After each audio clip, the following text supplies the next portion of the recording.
Isa na namang innovation ang tampok natin ngayong gabi sa pagpapatuloy ng ating special series para sa mga person with disability. This time, ibibida natin ang isang device na makatutulong sa mabilis na pag-translate ng sign language. Tara, let's change the game! Iba talaga ang instant communication. Sa isang meeting halimbawa, dynamic ang pag-uusap.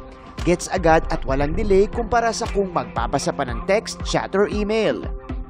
Kaya may slide challenge para sa deaf and hard of hearing. Gaya ng naging estudyante ni Maricel. Ang instant way to communicate ay sign language.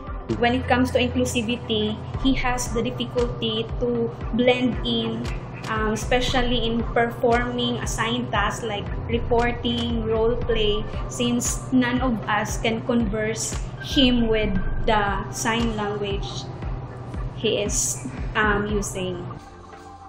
Kung pwede lang sanang maintindihan natin instantly ang sinasabi ng kanilang mga kamay. Para dyan ang device na Defy.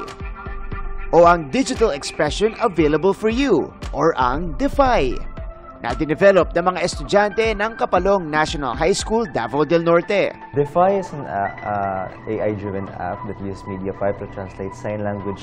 Our app can handle any languages. Kung dati kailangan pang mag-type o magsulat ng mga hirap makarinig o magsalita, with this, kahit hindi na. It has a real-time translation of the sign language and to text and text to sign language. Mga kapuso, ganito po yung itsura nung interface nung Defy. So, ito po yung one of the main functions niya, which is sign to text. So, itatapat mo dun sa kausap mo para malaman mo kung ano yung sinasign niya.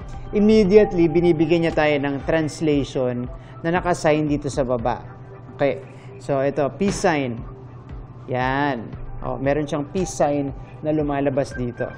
Ayan. Ganun po siya ka-instant. May mode din ito to translate your text into a sign language. Although bonus lang ito dahil to be honest, mas mabilis pa rin ipabasa na lang ang tinype mo. Pero pwede itong makatulong para ma-familiarize ka sa paggamit ng sign language. Actually, may hiwalay na lessons din sa app para mapabilis ang pag-aaral dyan.